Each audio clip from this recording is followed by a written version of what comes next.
parler aujourd'hui des startups et des sociétés qui démarrent un peu. C'est toujours... on est au milieu de tout ça. Je vérifie simplement que la régie fonctionne. C'est bon pour vous, on va y aller. Ça a l'air de marcher. Encore une fois, mille excuses. Et puis, aujourd'hui, j'ai le plaisir d'animer une table ronde avec une série d'intervenants que je vais vous présenter. Et l'idée de cette table ronde, c'est d'avoir une discussion sur comment passer du labo à l'entrepôt. Comment une start-up peut-elle passer du mode « je suis à côté de mon laboratoire d'origine, de ma techno d'origine, et je dois l'amener jusqu'à un point où j'ai une ligne pilote qui est capable de servir des clients et des clients de façon industrielle ». On va apporter un double regard aujourd'hui à vous tous, un regard de jeunes start-upers et un regard des accompagnants type start-up, accompagnants type BPI que je vais vous présenter. Et l'idée, c'est de dérisquer le passage à l'industrialisation. Pour m'accompagner aujourd'hui, comme participant sur ma gauche, donc Philippe Koch, délégué innovation BPI France Lyon. Merci. Bonjour, Philippe. Merci. Xavier Sierouti, bonjour. Directeur technique de la société Vulcam. Julien Barthès, président de 3Deus Dynamics. Voilà. Donc un panel très intéressant de start-upers et d'accompagnants pour passer vers ce site industriel.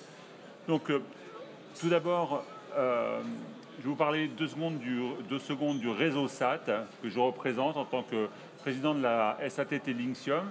Nous sommes un réseau de 13 SATT en France qui représentons l'État et le moyen de transformer J'ai des problèmes de son, c'est une horreur. Ouais. Donc notre mission est de prendre de la recherche publique et de la transformer en compétitivité économique. C'est le but des SAT, on prend des projets jeunes au labo, on les transforme pour qu'ils soient au point d'être une start-up, et ensuite on continue de les accompagner, de les accélérer jusqu'à l'état où sont 3DES et Vulcam. Les enjeux, effectivement, sont importants. L'enjeu industriel est extrêmement important. On ne parle pas ici de start-up type numérique ou digital, où on développe du soft et finalement les investissements en matériel, en usines sont faibles ou inexistants. Mais on va parler aujourd'hui de start-up où il faut des lignes de production, il faut parler logistique, il faut parler équipement, il faut parler équipement électrique, normes, régulations. Et ça, c'est très important. Ce sont des startups qui créent beaucoup d'impact pour une région, beaucoup d'impact pour la France. Et c'est une initiative très forte qui est poussée par tout l'écosystème, SATT en tête, mais aussi BPI.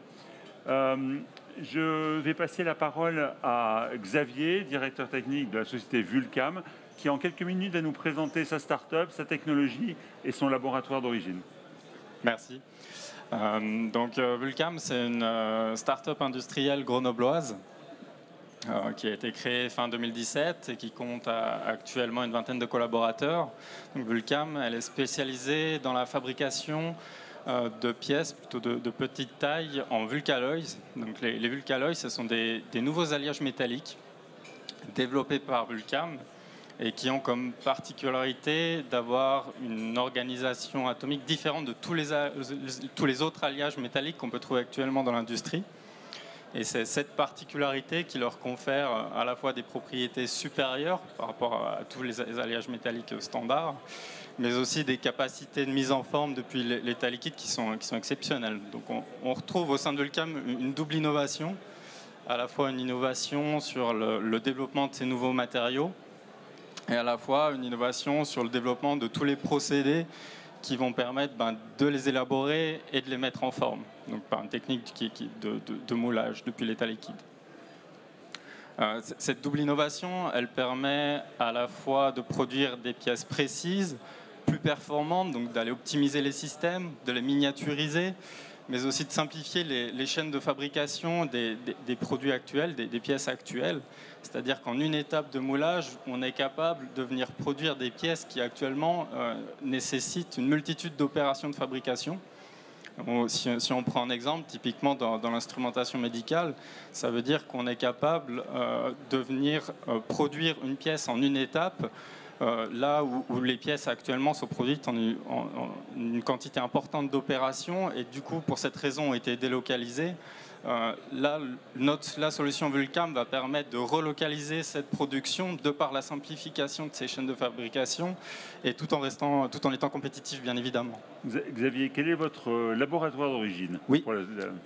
Justement, alors l'histoire, l'origine de Vulcam, ça vient de Sébastien Gravier, qui était chercheur au sein du laboratoire CIMAP, donc qui est un des laboratoires grenoblois, c'est le laboratoire de sciences et ingénierie des matériaux et procédés, qui, après avoir travaillé un certain nombre d'années sur le domaine, a décidé de valoriser ses recherches et donc de passer de chercheur à entrepreneur. Et donc c'est la réussite de transfert, de ce transfert technologique. Et maintenant presque à industriel. Oui, et ce qu'on a compris, c'est que vous avez trouvé un marché, vous trouvez des clients, et maintenant il faut passer à l'étape industrielle, qui est le point important sur lequel je vous interrogerai tout à l'heure. Oui. Julien, est-ce que vous pouvez nous présenter 3DS Dynamics en quelques mots? 3DS Dynamics, c'est une start-up lyonnaise. Ouais. Donc nous, on est issu d'un laboratoire lycée BMS et plus particulièrement, c'est la plateforme 3D Fab, donc qui est une plateforme technologique en impression 3D. Oui. Donc de l'université Lyon 1. Et donc nous, on développe un nouveau procédé d'impression 3D.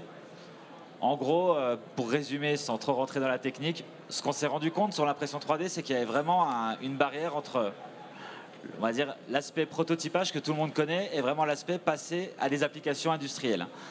Et un des gros problèmes, tout simplement, c'était le fait qu'on travaille sur Terre. Oui. Bonne question. Pourquoi? Parce qu'on est soumis à la gravité. Donc tout le monde voit vraiment l'impression 3D comme l'impression couche par couche de matière. Mais la plupart du temps, la liberté de design qu'on promet avec l'impression 3D, elle n'est pas forcément là parce que les matériaux s'effondrent. Donc l'idée, on a commencé la start-up tout simplement en imprimant dans un bac à sable. Et ce qui veut dire qu'on va juste injecter la matière au sein d'un milieu granulaire. Et ce milieu granulaire va agir comme un moule dynamique. D'où le nom de la technologie qu'on développe, le moulage dynamique. Et l'idée, c'est vraiment de développer une techno qui n'a aucune limite de géométrie et qui est compatible avec tous les matériaux injectables déjà utilisés dans l'industrie. Quelques exemples d'applications peut-être? Bien sûr. Donc là, on s'est focalisé sur un premier secteur qui est les matériaux souples, donc type silicone, où il y avait très peu de solutions sur le marché. Et là, le premier marché qu'on vise, c'est déjà le médical. Donc on travaille beaucoup avec les hôpitaux et les industriels justement des dispositifs médicaux pour tout ce qui est simulateur. Donc la capacité à pouvoir imprimer des répliques d'organes. Donc là, il y a une grande collaboration avec, par exemple, les sociétés d'imagerie médicale. Oui. Parce qu'on parle beaucoup aujourd'hui de jumeaux numériques. Mais les chirurgiens, ce qu'ils veulent aujourd'hui, c'est un jumeau numérique, mais également une réplique physique de l'organe pour avoir un retour haptique. Donc pour préparer, on va dire, les chirurgies complexes.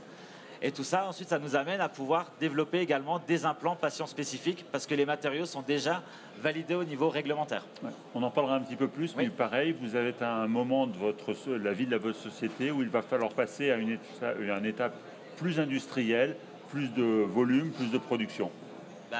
On est exactement dedans parce que là, on est en train de quitter le laboratoire pour emménager dans nos premiers locaux industriels et développer justement la première ligne pilote de production de dispositifs personnalisés en silicone déjà. Voilà. Alors Philippe, donc représentant la BPI ici, c'est aussi important, on arrive à une étape où il faut beaucoup d'argent. BPI a tout un programme de soutien à ces implantations industrielles et je vais demander à Philippe effectivement quels sont les enjeux spécifiques que vous voyez sur ces startups industrielles. On n'est plus au labo, on est déjà dans la projection vers des marchés, des volumes. Juste peut-être, pour répondre à la question, rappeler que le plan start-up industriel qu'a lancé le gouvernement dans le cadre de France 2030, on s'inscrit bien dans ce plan-là, est très lié, et on le voit bien avec les deux exemples, au plan Deep Tech qui avait été lancé il y a 4 ans maintenant et qui permettait justement de faire émerger un certain nombre de technologies, sortir des laboratoires et préparer justement la suite. Donc il y a une cohérence entre ces deux plans, le plan Deep Tech d'abord et le plan Startup industriel qui a été lancé que récemment, puisqu'il date de janvier 2022, et avec des moyens extrêmement importants et des produits, des outils différents, puisqu'on est dans des mondes un peu différents en termes d'accompagnement, de délai aussi, ce qu'on disait sur la mise en œuvre, on n'est pas dans le logiciel, ça marche aussi, il faut en faire. Mais il n'y a pas que ça, et donc sur l'aspect industriel, c'est aussi important d'avoir des outils patients, plus longs, et d'accompagnement à la construction de l'usine, à la mise en œuvre. Et donc dans ce cadre-là, ce plan de plus de 2,3 milliards d'euros, hein, donc qui est quand même assez important et qui a été vraiment porté pour industrialiser, transférer des technologies des labos vers l'industrie, réindustrialiser aussi, hein, on parle de souveraineté, de réindustrialisation, avec différents outils. Alors, je ne rentrerai pas dans le détail parce que le temps va être trop court, mais en gros, l'idée, c'est d'avoir une partie d'aide, des aides à l'innovation, donc notamment l'appel à projet Première Usine, qui existe et qui est un appel à projet récurrent. Pour ceux que ça intéresse, le prochain relevé est au début avril, donc n'hésitez pas, il faut que vous soyez un peu prêts, mais n'hésitez surtout pas à réfléchir. L'idée, c'est de financer, dans le cadre de financement d'aide, d'un premier pilote, un premier démonstrateur, industriel ou semi-industriel, donc une partie d'aide assez classique dans le financement de l'innovation. Une deuxième partie, parce qu'il faut des fonds propres, une partie d'equity, et donc là, il y a l'ensemble des fonds qui vont vers l'industrialisation. Effectivement, ça nécessite d'avoir un temps de financement en haut de bilan un peu plus long, un peu plus patient, et c'est l'enjeu notamment du fonds, ce qui s'appelle SPI, Société de Projet Industriel, qui a aussi une capacité à financer certains projets en démonstrateur, même en equity.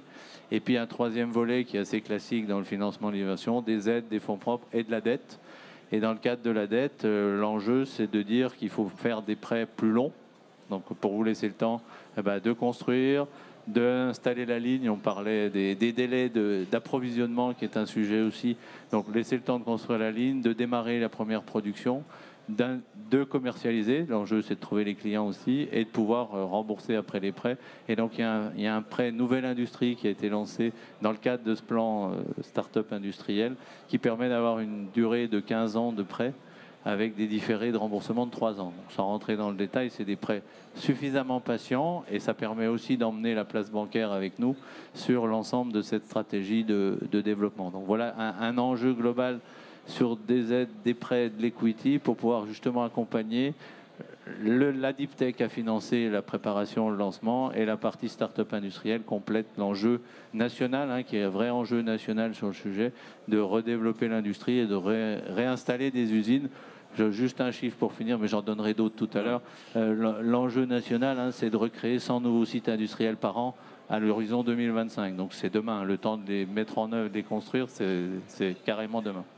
Donc, merci beaucoup Philippe, c'est très clair. On voit aussi que c'est un sujet très très technique et il y a un accompagnement très fort de la BPI en local ou l'ensemble des programmes de la BPI. Donc on touche là un petit peu du doigt le cœur du sujet, c'est-à-dire qu'on a des chercheurs très proches de la technologie et de leur marché et un accompagnement, la BPI qui vient à côté sur le nerf de la guerre qui est l'argent. Il existe aussi d'autres types d'accompagnement qui sont par exemple les SATT que je représente aujourd'hui. Et donc c'est un point important, donc se faire accompagner pour toutes ces démarches, et la BPI suit toujours ces dossiers. Je me permets un petit mot, l'accompagnement et le travail en réseau est indispensable, hein, pour faire aboutir ces projets-là.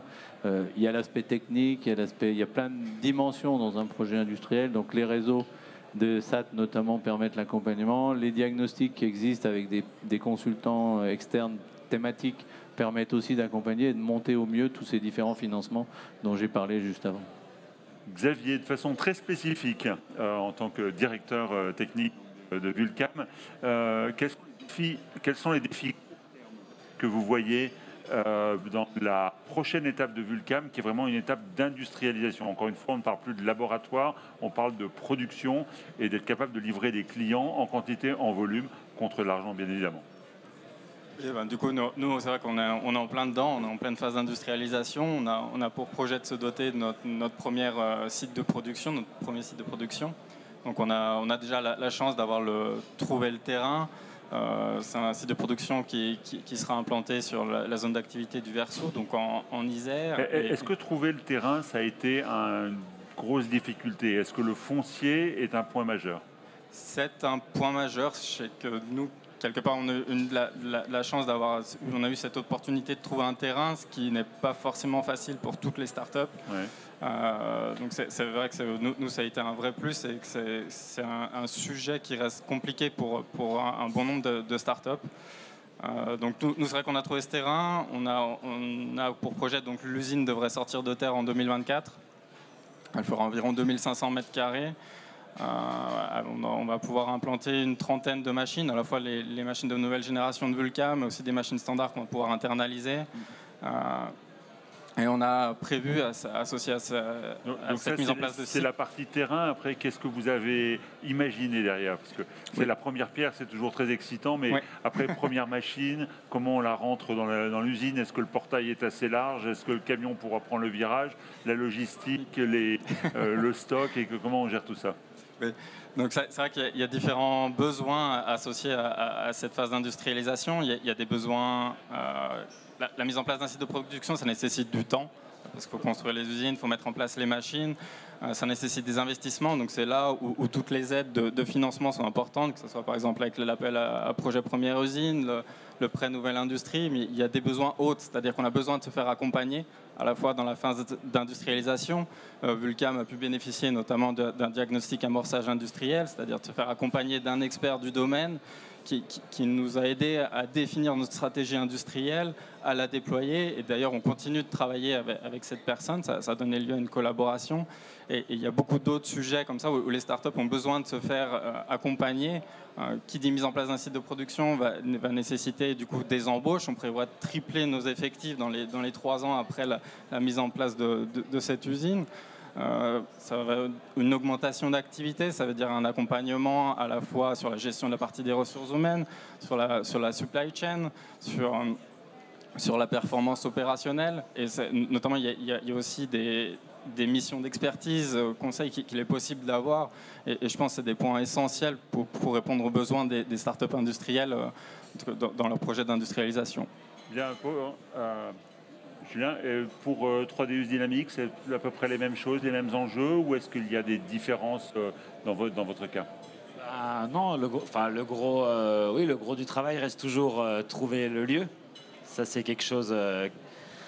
parce que c'est sûr que nous, par exemple, on est dans la métropole de Lyon. Évidemment, on ne va pas aller déménager à 50 km parce qu'en fait, on passe 2 ou 3 ans à former une équipe très technique sur des technos innovantes. Donc, on a aussi cette contrainte-là de rester proche, donc en métropole. Et c'est vrai que les locaux sont en train d'être mis en place, mais on est un peu cette première vague, entre guillemets, de réindustrialisation. Donc, forcément, je pense que dans 5 ans, on n'aura plus les mêmes problèmes parce qu'il y aura, je pense, beaucoup de... Parce que nous, ce qu'on cherche, c'est juste des halls industriels. Mais c'est vrai que c'est quelque chose qui est en train d'être remis en place. Mais nous, on avait le timing un peu serré. Il y a un gros défi. Voilà, le laboratoire, il est plein. Donc, il faut de la place, il faut des machines. Et puis après, ça amène d'autres problèmes qui sont... sécuriser les sous-traitants, les arrivées d'air, les flux, l'évacuation des déchets. Quand on est on va dire, on a un peu coucouné les 2-3 premières années parce que tout est pris en charge, on est en coût environné. Et après, il faut penser à tout. Donc, il faut se faire accompagner pour rien oublier parce qu'une fois qu'on a tout installé, on a aussi toutes les startups comme nous, évidemment, on doit produire. Et quand on passe une année à déménager, qualifier les machines dans un nouveau site industriel, c'est du retard aussi sur la production. Il faut qu'on soit vite. Parce qu'on est aussi tributaire de levée de fonds, de chiffre d'affaires, et il faut aller vite. Et comme on dit toujours, on fait de l'optimisation sous contrainte. On va essayer de gagner un petit peu de temps. Philippe, quelques chiffres sur la dynamique de ces startups. Quelques chiffres sont sortis ce matin. Ça va être la première fois que l'audience va les avoir. Donc, Philippe, si tu peux faire un peu vite, parce que notre table ton. J'ai compris qu'il fallait qu'on accélère. J'ai compris ça. Non, mais je vais faire très vite. C'est surtout rappeler que le sujet est majeur et stratégique, puisqu'il y a un observatoire qui est sorti dans la presse ce matin sur les startups industrielles. L'enjeu, c'est de dire que, issus de la Deep Tech, c'est à peu près, je disais 1900 startups industrielles qui sont identifiées à vocation industrielle, dont près de la moitié sont issus de la Deep Tech. Donc on est quand même dans une vraie forte logique. Les 2 thématiques, ça ne sera pas une surprise, qui sont les plus mises en avant, sont la santé, évidemment, la French Care, d'un côté, et puis tout ce qui va être Green Tech. Donc il y a un vrai enjeu à faire de la Green Tech et de la French Care sur le sujet. Après, sans rentrer dans le détail, sur les engagements 2022, les 2 grands chiffres qu'il faut retenir, c'est qu'il y a eu plus de 400 millions de financement d'aide et de financement de prêts sur ces sociétés dites start-up à vocation industrielle, et près de 350 millions de levées de fonds, donc qui sont quand même un élément de financement des plans de financement de ces différentes start-up. Donc un vrai enjeu, une vraie dynamique et une vraie stratégie nationale sur le sujet. Je vais conclure en quelques mots, parce qu'on a un petit problème de plateau technique là, qui doit être libéré.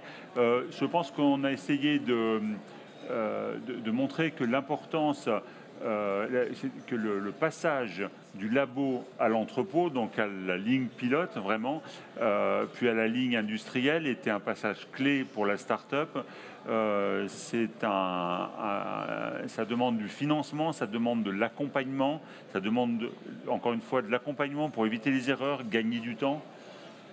D'autres l'ont fait avant vous, profitez-en des gens qui peuvent vous aider. Et puis l'ambition que se donne BPI et le réseau SAT avec, c'est d'avoir des champions industriels, disons une vingtaine en 5 ans, qui sont supportés, accompagnés par toutes les structures qui sont autour de vous. Je vais prendre encore peut-être s'il y a une ou deux questions très rapidement dans l'audience. Je vous remercie déjà de nous avoir écoutés malgré les petits problèmes techniques. Mais si quelqu'un lève le doigt, on sera avec plaisir. Avec plaisir pour vous. Là, c'est coupé. Donc, quelqu'un prendra le relais. Il faut un micro. Il y a quelqu'un dans la salle qui veut prendre...